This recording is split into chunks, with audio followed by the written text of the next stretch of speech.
ನೀವೇನಾದರೂ ಬ್ಯಾಂಗ್ಳೂರಲ್ಲಿ ಬೋರ್ವೆಲ್ನ ಡ್ರಿಲ್ ಮಾಡಬೇಕಂತ ಅಂದ್ಕೊಂಡಿದ್ದೀರಾ? ಹಾಗಿದ್ರೆ ಈ ವಿಡಿಯೋನ ಸ್ಕಿಪ್ ಮಾಡ್ದಲೇ ಕೊನೆ ತನಕ ನೋಡಿ.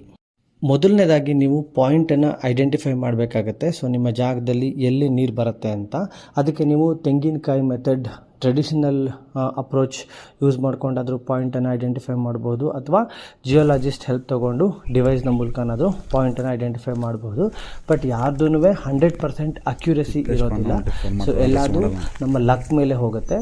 ಸೊ ಈ ಪಾಯಿಂಟ್ ಐಡೆಂಟಿಫಿಕೇಷನ್ ಮಾಡೋದಕ್ಕೆ ಏನಿಲ್ಲ ಅಂತ ಅಂದರೂ ಮಿನಿಮಮ್ 5,000ದಿಂದ 10,000 ರೂಪಾಯಿ ಚಾರ್ಜ್ ಮಾಡ್ತಾರೆ. ಆ್ಯಸ್ ಅ ನೆಕ್ಸ್ಟ್ ಸ್ಟೆಪ್ ನೀವು ಮಲ್ಟಿಪಲ್ ಬೋರ್ವೆಲ್ ಏಜೆನ್ಸೀಸ್ನ ಕಾಂಟ್ಯಾಕ್ಟ್ ಮಾಡಿಬಿಟ್ಟು ಅವರಿಂದ ಕೊಟೇಷನ್ಸ್ನ ತೊಗೊಳ್ಳಿ. ನಿಮಗೆ ಯಾರ ಕೊಟೇಷನ್ ಚೀಪ್ ಆ್ಯಂಡ್ ಬೆಸ್ಟಲ್ಲಿ ವರ್ಕೌಟ್ ಆಗುತ್ತೆ ಅಂತಲ್ಲ, ಅಂತಹ ಕೊಟೇಷನ್ಸ್ನ ಶಾರ್ಟ್ ಲಿಸ್ಟ್ ಮಾಡ್ಕೊಂಡು ಇಟ್ಕೊಳ್ಳಿ. ಸೊ ಬ್ಯಾಂಗ್ಳೂರಲ್ಲಿ ನೀವು ಎಲ್ಲೇ ಬೋರ್ನ ಡ್ರಿಲ್ ಮಾಡಿದ್ರು ಮಿನಿಮಮ್ ನೀವು ಏನಿಲ್ಲ ಅಂತ ಅಂದರೂ 700 to 1000 ಫೀಟ್ ಡೀಪ್ ಹೋಗಲೇಬೇಕಾಗತ್ತೆ. ನಿಮ್ಮ ಅದೃಷ್ಟ ಚೆನ್ನಾಗಿದ್ದರೆ ಅದಕ್ಕಿಂತ ಮುಂಚೆ ನೀರು ಸಿಗ್ಬೋದು, but it's very rare. So ಅದಕ್ಕೋಸ್ಕರನೇ ಈ ಏಜೆನ್ಸೀಸ್ಗಳು ಏನು ಮಾಡ್ತಾರೆ, initially they will keep low drilling charges, but again deeper ಹೋದಂಗೂ ಕೂಡ ಡ್ರಿಲ್ಲಿಂಗ್ ಚಾರ್ಜಸ್ ಜಾಸ್ತಿ ಆಗ್ತಾ ಹೋಗುತ್ತೆ. ಸೊ ನೆಕ್ಸ್ಟ್ ಬಂದುಬಿಟ್ಟು ಕೇಸಿಂಗ್. ಸೊ ಒಂದು ಸಾರ್ತಿ ನಿಮಗೆ ಸ್ಟೋನ್ ಸಿಕ್ಕ ನಂತರ ಕೇಸಿಂಗನ್ನ ಇಳಿಸ್ಬೇಕಾಗತ್ತೆ. ಸೊ ಕೇಸಿಂಗ್ ಬಂದುಬಿಟ್ಟು ವೆರೈಟಿ ಆಫ್ ಕೇಸಿಂಗ್ ಇರುತ್ತೆ. ಲೈಕ್ UPVC ಕೇಸಿಂಗ್ ಇರುತ್ತೆ, ಹಾಗೆಯೇ MS ಕೇಸಿಂಗ್ ಇರುತ್ತೆ, GI ಕೇಸಿಂಗ್ ಇರುತ್ತೆ.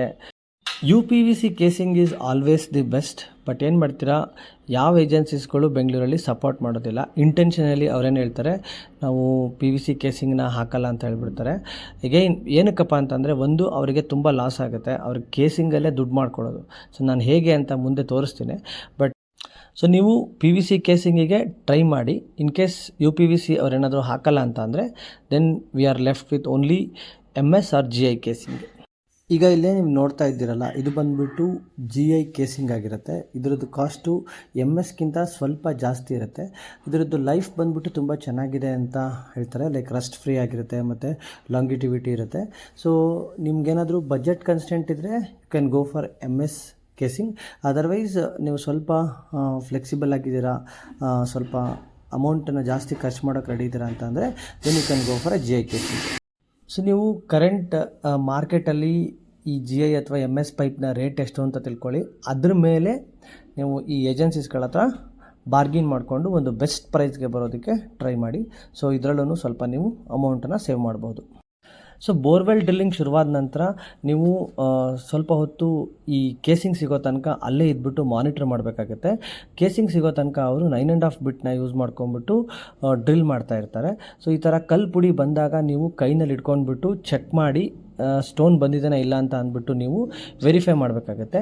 ಇನ್ ಕೇಸ್ ನಿಮಗೇನಾದರೂ ಗೊತ್ತಾಗಿಲ್ಲ ಅಂತ ಅಂದರೆ ನೀವು ನಿಮ್ಮ ಫ್ರೆಂಡ್ಸ್ನ ಕರ್ಕೊಂಡೋಗಿ, ಅಥವಾ ನಾನು ಕೊಟ್ಟಿರ್ತಕ್ಕಂತಹ ಕೆಲವೊಬ್ಬರು ಜಿಯೋಲಾಜಿಸ್ಟ್ ನಂಬರ್ಗಳಿದ್ದಾವೆ, ಅವ್ರನ್ನ ನೀವು ಕಾಂಟ್ಯಾಕ್ಟ್ ಮಾಡಿನೂ ಕೂಡ ನೀವು ತಿಳ್ಕೊಬೋದು. ಆರ್ ನಿಮಗೆ ಯಾರಾದರೂ ಫ್ರೆಂಡ್ಸ್ ಇದ್ದರೂ ಕೂಡ, ಜಿಯೋಲಾಜಿಸ್ಟ್ ಆಗಿರ್ಬೋದು ಅಥವಾ ಬೇರೆ ಯಾರಾದರೂ ಫ್ರೆಂಡ್ಸ್ ಇದ್ದರೂ, ಅವ್ರ ಎಕ್ಸ್ಪರ್ಟೀಸ್ ಇದ್ದರೆ ಅವ್ರ ಹೆಲ್ಪ್ನ ತೊಗೊಂಡು ಕೂಡ ನೀವು ಕೇಸಿಂಗ್ ಕಲ್ಲು ಬಂದಿದ್ದಾನೆ ಇಲ್ಲ ಅಂತ ಅಂದ್ಬಿಟ್ಟು ಐಡೆಂಟಿಫೈ ಮಾಡ್ಬೋದು. ಸಪೋಸ್ ನೀವೇನಾದರೂ ಬೋರ್ವೆಲ್ ಆಪ್ರೇಟರ್ ಮೇಲೇ ಬಿಟ್ಬಿಟ್ರೆ ಅವ್ರ ಇಂಟೆನ್ಷನಲ್ಲಿ ಒಂದು 20-30 ಫೀಟ್ ಡೀಪ್ ಹೋಗ್ಬಿಡ್ತಾರೆ. ಸೊ ಇದರಿಂದಾಗಿ ನೀವು ಕೇಸಿಂಗ್ ಪೈಪಿಗೆ ಅನ್ನೆಸೆಸರಿ ಎಕ್ಸ್ಟ್ರಾ ಪೇ ಮಾಡಬೇಕಾಗತ್ತೆ. ಸೊ ಬ್ಯಾಂಗ್ಳೂರಲ್ಲೆಲ್ಲ ಯಾವ ಥರ ಬೋರ್ನ ಡ್ರಿಲ್ ಮಾಡ್ತಾರೆ ಅಂತಂದರೆ, ಒಂದು ಸಾರ್ತಿ ನಿಮಗೆ ಕೇಸಿಂಗ್ ಸಿಕ್ಕ ನಂತರ ಅವರು ಕೇಸಿಂಗ್ ಪೈಪ್ನ ಹಾಕ್ಕೊಂಡ್ಬಿಟ್ಟೆ ಫರ್ದರ್ ಡ್ರಿಲ್ ಮಾಡ್ತಾ ಹೋಗ್ತಾರೆ. ಬಟ್ ಪ್ರಾಬ್ಲಮ್ ಏನಪ್ಪ ಅಂತ ಅಂದರೆ, ನಾಳೆ ದಿವಸ ನಿಮಗೆ ನೀರು ಸಿಕ್ಕರೆ ವೆಲ್ ಆ್ಯಂಡ್ ಗುಡ್. ಸೊ ನೀರು ಸಿಕ್ಕಲಿಲ್ಲ ಅಂತ ಅಂದರೆ ನಿಮಗೆ ಕೇಸಿಂಗ್ ಪೈಪ್ ವೇಸ್ಟ್ ಆಗಿಬಿಡುತ್ತೆ. ಬಿಕಾಸ್ ಅದರದ್ದು ಅಮೌಂಟನ್ನು ಅವರು ತೊಗೊಂಡ್ಬಿಡ್ತಾರೆ. ಸೊ ನೀವು ಮುಂಚೆನೇ ಅಗ್ರಿಮೆಂಟ್ ಮಾಡ್ಕೊಂಬಿಡಿ ಬೋರ್ವೆಲ್ ಅವ್ರ ಹತ್ರ. ಏನಂತ, ಲೈಕ್ ಸಪೋಸ್ ಏನಾದರೂ ನೀರು ಬಂದರೆ ಫೈನ್, ಕೇಸಿಂಗ್ ಪೈಪ್ ಇಟ್ಕೊತೀವಿ. ನೀರು ಬಂದಿಲ್ಲ ಅಂತ ಅಂದರೆ ಕೇಸಿಂಗ್ ಪೈಪ್ನ ತೊಗೊಂಡು ಹೋಗ್ಬೇಕು ನೀವು ವಾಪಸ್ಸು. It is not hour problem ಅಂತ ಅಂದ್ಬಿಟ್ಟು ನೀವು ಡೀಲ್ ಮಾಡ್ಕೊಂಡಾಗ ನಿಮಗೆ ಕೇಸಿಂಗ್ ಪೈಪ್ನ ಚಾರ್ಜಸ್ ಕಂಪ್ಲೀಟಾಗಿ ಸೇವ್ ಆಗುತ್ತೆ. ಸೊ ಇಲ್ಲ ಅಂತ ಅಂದರೆ ನೀವು ಅನ್ನೆಸೆಸರಿ ಕೇಸಿಂಗ್ ಪೈಪಿಗೆ ಅಮೌಂಟನ್ನು ಪೇ ಮಾಡಬೇಕಾಗತ್ತೆ. Again it leads to further loss.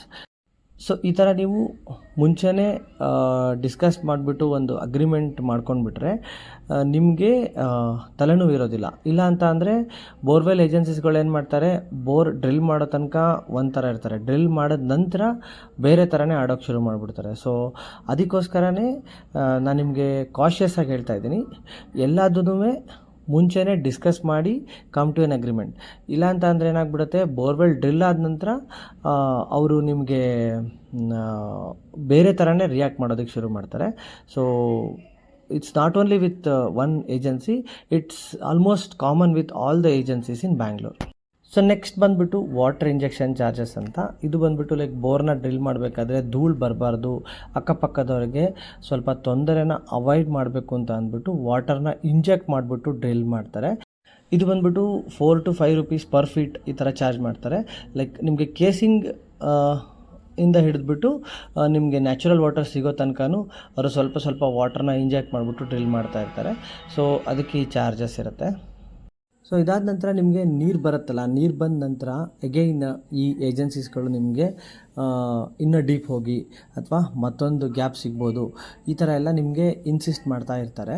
ಅದು ಯಾವುದಕ್ಕೂ ನೀವು ತಲೆ ಕೆಡಿಸ್ಕೋಬೇಡಿ. ಸಪೋಸ್ ಏನಾದರೂ ನಿಮಗೆ 1.5 to 2 inch ನಿಮಗೆ ಸಫಿಷಿಯೆಂಟ್ ನೀರು ಬರ್ತಾ ಇದೆ ಅಂತ ಅಂದರೆ ಆ ನೀರು ಬಂದಿರೋ ಗ್ಯಾಪಿಂದ ಅರೌಂಡ್ 200 to 300 feet ಅಷ್ಟು ಓಡಿಸ್ಬಿಟ್ಟು ಕ್ಲೋಸ್ ಮಾಡಿಸ್ಬಿಡಿ.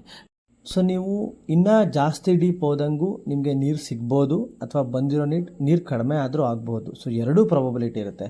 ಹಾಗಾಗಿ ಜಾಸ್ತಿ ರಿಸ್ಕನ್ನು ತಗೊಳಕ್ಕೆ ಹೋಗಬೇಡಿ.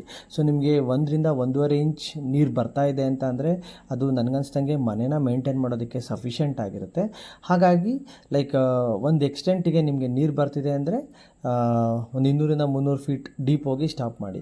ಬಟ್ ಬೋರ್ವೆಲ್ ಏಜೆನ್ಸೀಸ್ ನಿಮಗೆ 1000 ಹೋಗಿ ಸರ್ 1500 ಡೀಪ್ ಹೋಗಿ ನೀವೇನು ಇಷ್ಟಕ್ಕೆ ಹೋದ್ರಿ ಈ ಥರ ಎಲ್ಲ ಮಾತಾಡೋಕ್ಕೆ ಶುರು ಮಾಡ್ತಾರೆ. ನೀವೇನು ತಲೆ ಕೆಡಿಸ್ಕೊಬೇಡಿ. ಬಿಕಾಸ್ ನೀವು ಆಲ್ರೆಡಿ ಇನಿಷಿಯಲಿ ಅಗ್ರಿಮೆಂಟ್ ಮಾಡ್ಕೊಂಬಿಟ್ಟಿರ್ತೀರ, ಇಷ್ಟಿಷ್ಟು ಹೋದರೆ ಇಷ್ಟಿಷ್ಟು ಚಾರ್ಜಸ್ನ ನಾವು ಪೇ ಮಾಡ್ತೀವಿ ಅಂತ. ಹಾಗಾಗ್ಬಿಟ್ಟು ನೀವು ಏನಕ್ಕೂ ತಲೆ ಕೆಡಿಸ್ಕೊಳ್ಳೋಂಗಿರಲ್ಲ. ಬಿಕಾಸ್ ನೀರು ಕೆಳಗಡೆ ಸಿಗುತ್ತೆ ಸಿಗಲ್ಲ ಅನ್ನೋದು ನಮ್ಮ ಕೈನಲ್ಲಿರಲ್ಲ, ಆಯಿತಾ. ಫಸ್ಟ್ ಆಫ್ ಆಲ್ ನಿಮಗೆ ನೀರು ಸಿಕ್ಕಿದೆ ಅಂತ ಅಂದರೆ ನೀವು ಲಕ್ಕಿ ಪರ್ಸನ್ ಅಂತಾನೆ. ಯಾಕೆಂದರೆ ದೈವೇಚ್ಛೆ ಇದ್ದರೆ ಮಾತ್ರ ನೀರು ಸಿಗೋದಕ್ಕೆ ಸಾಧ್ಯ. ಹಾಗಾಗಿ ನೀವು ಅನ್ನೆಸೆಸರಿ ಡೀಪ್ ಹೋಗ್ಬಿಟ್ಟು ಇನ್ನೂ ಜಾಸ್ತಿ ನೀರು ಸಿಗುತ್ತೆ ಅಂತ ದುಡ್ಡನ್ನು ವೇಸ್ಟ್ ಮಾಡ್ಕೊಳ್ಳೋದಕ್ಕೆ ಹೋಗ್ಬೇಡಿ. ಸೊ ಈಗ ಬರ್ತಕ್ಕಂತಹ ಬೋರ್ಲಾರಿಗಳೆಲ್ಲ ಬಂದುಬಿಟ್ಟು ಹೈಲಿ ಆಟೋಮೇಟ್ ಆಗಿದ್ದಾವೆ ಮತ್ತು ಫಾಸ್ಟ್ ಡ್ರಿಲ್ಲಿಂಗ್ ಕೆಪಾಸಿಟಿ ಹೊಂದಿರ್ತವೆ. ಸೊ ಇದರಲ್ಲೆಲ್ಲ ಈ ಥರದ GPS ಮಷಿನ್ಸನ್ನು ಫಿಟ್ ಮಾಡಿರ್ತಾರೆ. ಇದು ಬಂದುಬಿಟ್ಟು ನಿಮಗೆ ಎಷ್ಟು number of pipes already machine pick ಮಾಡಿಬಿಟ್ಟು ಕೆಳಗಡೆಗೆ ಹಾಕಿದೆ ಅನ್ನೋ ಒಂದು ಕಂಪ್ಲೀಟ್ ಡೀಟೇಲ್ಸ್ ನಿಮಗೆ ಅಲ್ಲೇ ಸಿಕ್ಬಿಡುತ್ತೆ. ಸೊ ಈಚ್ ಪೈಪ್ ಬಂದುಬಿಟ್ಟು 20 feet ಅಷ್ಟು ಹೈಟ್ ಇರುತ್ತೆ. ಸೊ ಅಗೈನ್ 22 ಪೈಪ್ಸ್ ಅಂತ ಅಂದರೆ ನಿಮ್ಗೆ ಅರೌಂಡ್ 440 feet ಅಷ್ಟು ಒಳಗಡೆಗೆ ಡೀಪ್ ಹೋಗಿದೆ ಅಂತ ಅರ್ಥ. ಸೊ ನಿಮಗೆ ಎಲ್ಲ ಇನ್ಫಾರ್ಮೇಷನ್ನು ಆ ಡಿಜಿಟಲ್ ಡಿಸ್ಪ್ಲೇನಲ್ಲಿ ಸಿಗೋದ್ರಿಂದ ನಿಮಗೆ ತಲೆನೋವೇ ಇರೋದಿಲ್ಲ. ನೀವು ಪೈಪ್ನ ಕೌಂಟ್ ಮಾಡುವಂತಹ ಒಂದು ಅವಶ್ಯಕತೆ ಕೂಡ ಇರೋದಿಲ್ಲ. ಸೊ ನೀವು ನಿಮ್ಮ ಸೇಫ್ಟಿಗೆ ಎಲ್ಲ ಡ್ರಿಲ್ಲಿಂಗ್ ಆದ ನಂತರ ಪೈಪ್ಸ್ನ ರಿಮೂವ್ ಮಾಡ್ತಾ ಹೋಗ್ತಾರೆ ಒನ್ ಆಫ್ಟರ್ ಅನ್ನದರ್. ಆವಾಗ ಕೂಡ ನೀವು ಕೌಂಟ್ ಮಾಡ್ಕೊಂಬಿಟ್ಟು ನೀವು ಕ್ರಾಸ್ ವೆರಿಫೈ ಮಾಡಬಹುದು. ಈ ಕೊಟೇಶನ್ನ ಪ್ರಕಾರ ನಿಮಗೆ ಅರೌಂಡ್ 1.8 lakhs rupees ಆಗುತ್ತೆ for GI pipes. For MS again ಸ್ವಲ್ಪ ಪ್ರೈಸ್ ಕಡಿಮೆ ಆಗಬಹುದು. ಅದೇ ನಿಮ್ಮ ಅದೃಷ್ಟಕ್ಕೆ ನೀರೇನಾದರೂ 800 feet ಅಥವಾ 700 feet ಈ ಥರ ಸಿಕ್ತು ಅಂತ ಅಂದರೆ 1.4 to 1.5 or 1.6 ಈ ಥರ ಚಾರ್ಜ್ ಆಗುತ್ತೆ. ಸೊ ಏನಿಲ್ಲ ಅಂತ ಅಂದರೂ ಬ್ಯಾಂಗ್ಳೂರಲ್ಲಿ ಮಿನಿಮಮ್ ನೀವು in on average 1.5 to 2 lakh rupees ನೀವು ಒಂದು ಬಫರ್ನ ಇಟ್ಕೋಬೇಕಾಗತ್ತೆ. So if you are drilling above 1000 feet ಅಂತ ಅಂದರೆ it can go up to 2.5 lakhs. So ನೀರು ಸಿಗೋದು ಅಗೈನ್ ಲೈಕ್ ಯಾರನ್ನೂ ಪ್ರಿಡಿಕ್ಟ್ ಮಾಡೋದಕ್ಕಾಗೋದಿಲ್ಲ. ಅಗೈನ್ ನೀವು ದೇವ್ರ ಹತ್ರನೇ ಕೇಳ್ಕೊಬೇಕಾಗತ್ತೆ. ನಿಮಗೆ ದೈವೇಚ್ಛೆ ಇದ್ದರೆ ಖಂಡಿತ ನೀರು ಸಿಗುತ್ತೆ. ರಾಯರ ಬಳಿಗೆ ಪ್ರೇಯರ್ ಮಾಡ್ಕೊಂಡು ಬಂದುಬಿಟ್ಟು ನೀವು ಬೋರ್ವೆಲ್ ಡ್ರಿಲ್ಲಿಂಗ್ನ ಶುರು ಮಾಡಿ. ಖಂಡಿತವಾಗಿಯೂ ನಿಮಗೆ ಒಳ್ಳೆಯದಾಗುತ್ತೆ. ಐ ಹೋಪ್ ನೀವು ಈ ವಿಡಿಯೋನ ನೋಡಿಬಿಟ್ಟು ಕೆಲವೊಂದು ಇನ್ಫಾರ್ಮೇಷನ್ ನಿಮಗೆ ಬೆನಿಫಿಷಿಯಲ್ ಆಗಿರುತ್ತೆ ಅಂತ ನಾನು ಅಂದ್ಕೊತೀನಿ. ಇಷ್ಟ ಆಗಿದ್ದರೆ ದಯವಿಟ್ಟು ಲೈಕ್, ಶೇರ್ ಹಾಗೂ ಸಬ್ಸ್ಕ್ರೈಬ್ ಮಾಡಿ.